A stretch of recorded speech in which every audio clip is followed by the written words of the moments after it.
You know that feeling when you're scrolling through Twitter at 2 a.m. and you type out some absolutely unhinged reply to someone you disagree with? And then, right before you hit send, you pause. You read it back and you think, yeah, maybe I shouldn't post this. You read it back and you think, yeah, maybe I shouldn't post this. And instead of deleting that tweet, you hit send anyway. And then you send another one and another one. And within 2 years, you've destroyed $44 billion of value.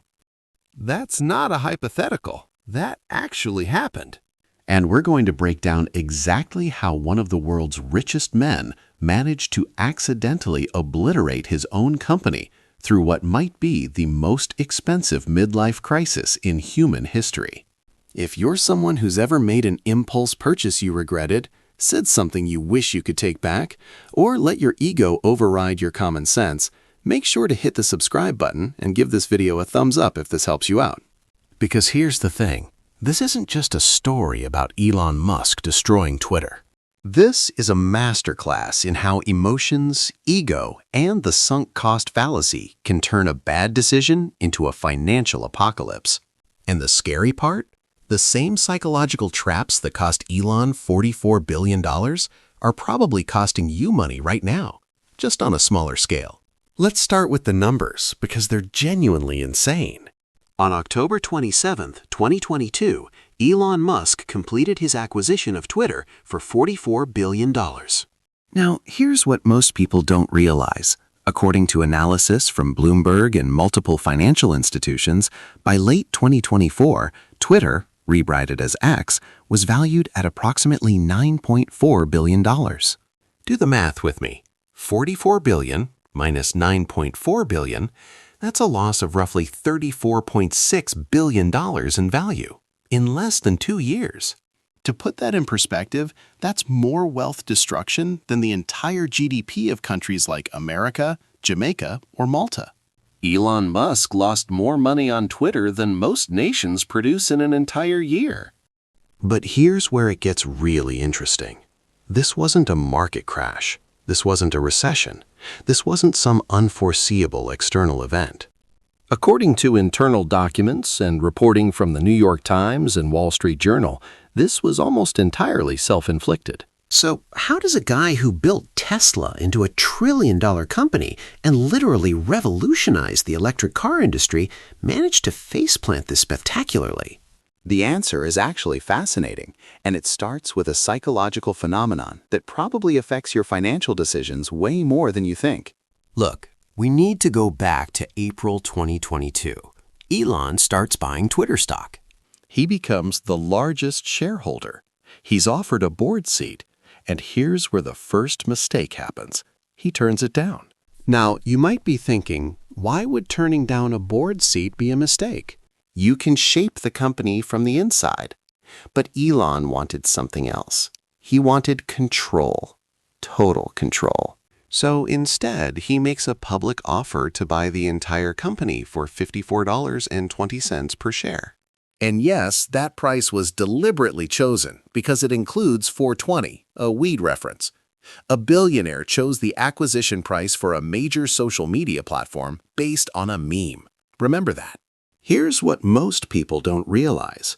According to text messages that became public during the subsequent legal battle, Elon's own advisors thought this was a terrible price. The stock had been trading in the 30s just months before. He was offering a massive premium. But Elon was publicly committed. He'd tweeted about it. The whole world was watching. And this is where the sunk cost fallacy kicks in, this psychological trap where you continue investing in something because you've already invested so much, even when the rational decision is to walk away. And here's the thing about sunk costs. They're not just about money. They're about ego. They're about identity. When you've publicly declared you're going to do something, backing down feels like admitting you were wrong. And for someone like Elon, whose entire brand is built on being the smartest guy in the room, that's psychologically almost impossible. So when he actually starts looking at Twitter's financials, the real numbers, not just the public data, he realizes he's massively overpaid. According to court documents, he tried to back out of the deal. He claimed Twitter had lied about bot accounts. He wanted an exit. But here's the problem. He'd waived due diligence. He'd signed a contract, and Twitter's board forced him to complete the acquisition. On October 27, 2022, Elon Musk became the owner of a company he paid $44 billion for, that he didn't even want anymore.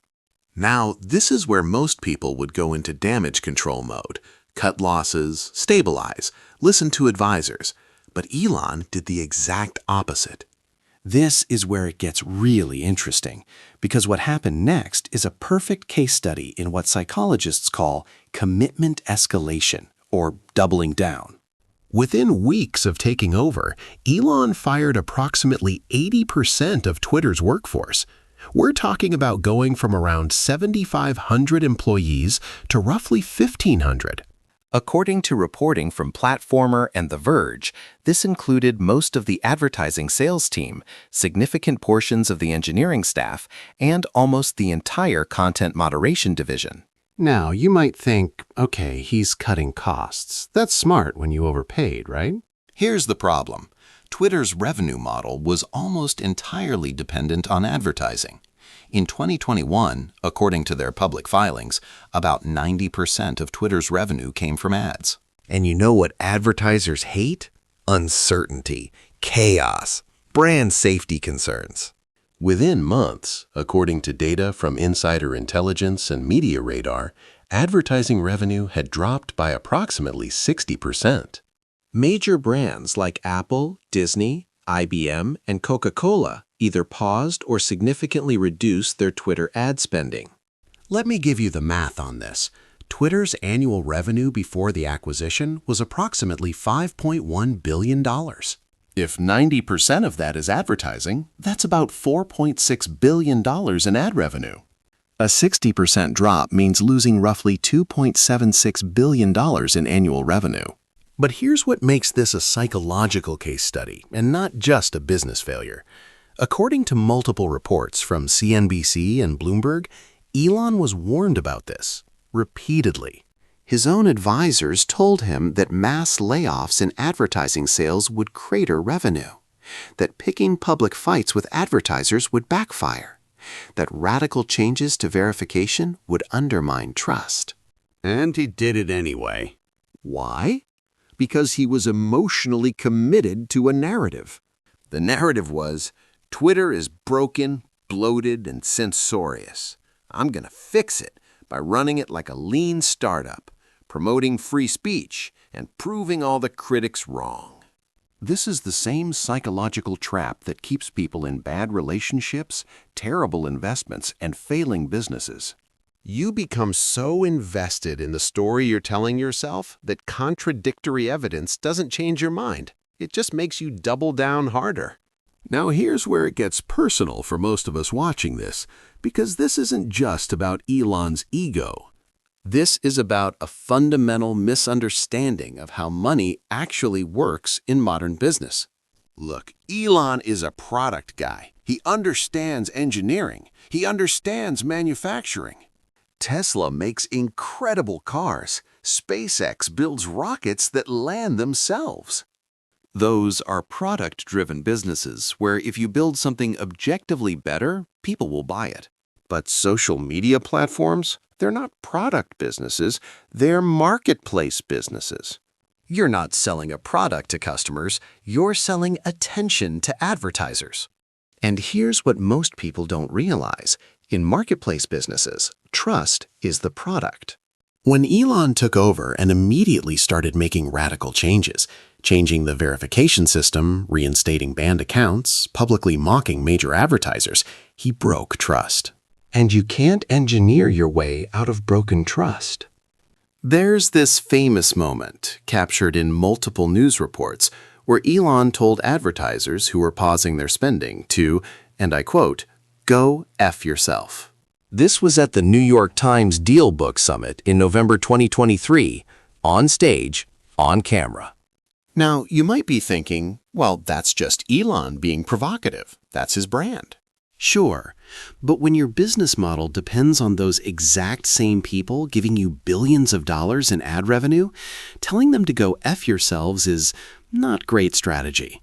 According to reporting from the Wall Street Journal, several major advertisers who were considering returning to the platform immediately reversed those decisions after that comment. This is the equivalent of working in sales and telling your biggest potential client to go screw themselves because they hurt your feelings.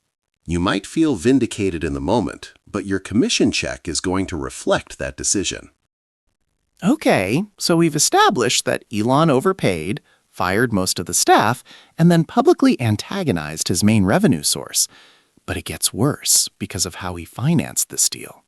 Here's what most people don't realize. Elon didn't buy Twitter with $44 billion of his own cash. According to the deal structure reported by Reuters and Bloomberg, he put up approximately $27 billion of his own money, mostly by selling Tesla stock, and borrowed the remaining $13 billion through leveraged loans. That means Twitter itself was now carrying $13 billion in debt, and debt has to be serviced. According to financial analysts, at the interest rates at the time, Twitter was facing approximately $1.2 billion per year in interest payments alone. Let me put that in perspective. Twitter had never been consistently profitable. In its best year, 2018, Twitter made about $1.2 billion in revenue. But most years, it was break-even or slightly profitable at best, making maybe a few hundred million. And now it had to come up with $1.2 billion annually just to pay interest on debt, before paying for employees, servers, rent, or anything else. This is like taking out a massive loan to buy a house that barely generates enough rental income to cover the mortgage, and then setting half the house on fire while yelling at your tenants. The math just doesn't work. And here's the thing. This is a trap that normal people fall into all the time, just on a smaller scale. You buy something you can't really afford. You finance it. And then, instead of optimizing for cash flow to service that debt, you make emotional decisions that make the financial situation worse. So, we're in mid-2023. Revenue is down. Debt payments are crushing. Advertisers are fleeing. And what does Elon do? He rebrands the entire company. Twitter becomes X. Now, from a pure brand value perspective, this is catastrophic. According to brand valuation experts from firms like Brand Finance, the Twitter brand was worth an estimated $4 to $5 billion. It was one of the most recognized brands on the internet. Tweet was literally in the dictionary. The bird logo was iconic. And Elon threw it all away to replace it with an X, a generic letter that's already used by hundreds of companies and is impossible to trademark comprehensively. The stated goal, according to Elon's public statements, was to turn X into an everything app like WeChat in China, combining social media, payments, messaging, and more. Here's the problem with that strategy. WeChat succeeded in China because it entered a market without entrenched competition and with specific regulatory conditions. In the Western market, we already have Venmo, PayPal, Cash App, Facebook, WhatsApp, Signal, and dozens of other apps that are already specialized and trusted in their niches. You know what users don't want? To trust their banking information to a platform that just fired 80% of its security staff and is constantly in the news for chaotic decision-making. This is where we see another classic psychological bias called empire building or empire complex. It's this belief that because you succeeded in one domain, you can succeed in all domains. Elon built electric cars and rockets, so obviously he can build a payments platform and social media giant, right? Except expertise isn't transferable like that, and the market doesn't care about your resume. Okay, so let's bring this back to your life, because I know you're not a billionaire buying social media companies.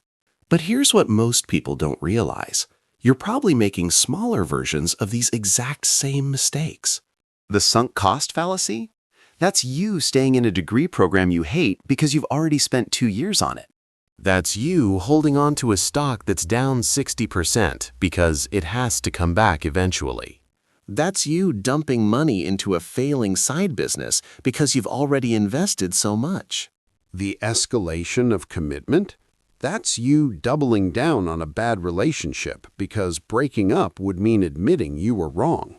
That's you buying more of a losing investment to average down instead of cutting your losses. The ego protection? That's you making financial decisions based on how they'll look to others instead of what actually makes mathematical sense. Look, here's the thing about Elon and Twitter, or X, or whatever we're calling it now. According to Bloomberg's analysis and Fidelity's internal valuations, Fidelity was one of the co-investors. By late 2024, X was worth about 79% less than what Elon paid for it. That's not just a bad investment. That's generational wealth destruction. That's your great-great-grandchildren will still be feeling this money. And it happened because of psychology. Not because of bad luck, not because of market conditions, because one person couldn't admit a mistake, walk away from a bad deal, and let go of their ego. So what can we learn from this financial catastrophe? Lesson 1. Price is what you pay. Value is what you get. Warren Buffett said that, and it's never been more relevant. Elon paid $44 billion for something worth maybe half that, and instead of accepting that reality and optimizing for it, he made decisions that destroyed even more value. When you overpay for something, a house, a car, a stock, your job is to maximize its value, not pretend you got a good deal. Lesson 2. Sunk costs are sunk. The money you've already spent is gone. It's not coming back. The only question that matters is, given where you are right now, what's the best decision going forward? Not, how do I justify my past decisions, but what should I do next? Lesson 3. Revenue is vanity. Profit is sanity. Cash flow is reality. Twitter was never a great business. It had revenue, sure, but weak profit margins and inconsistent cash flow. Adding debt to a cash flow negative business is financial suicide. In your life, this means don't take on debt for things that don't generate positive cash flow. Don't finance a depreciating asset that doesn't pay you back. Lesson 4. Trust is your most valuable asset. Elon burned trust with advertisers, employees, users, and investors. And once trust is gone, it's almost impossible to rebuild. In your financial life, your credit score, your professional reputation, your relationships, these are trust assets. Protect them like your life depends on it, because financially, it kinda does. Lesson 5. Expertise in one area doesn't transfer to all areas. Elon is genuinely brilliant at electric vehicles and rockets. That doesn't make him brilliant at social media, content moderation, or advertising sales. In your life, this means being good at your job doesn't make you good at real estate investing. Being smart doesn't mean you can day trade successfully.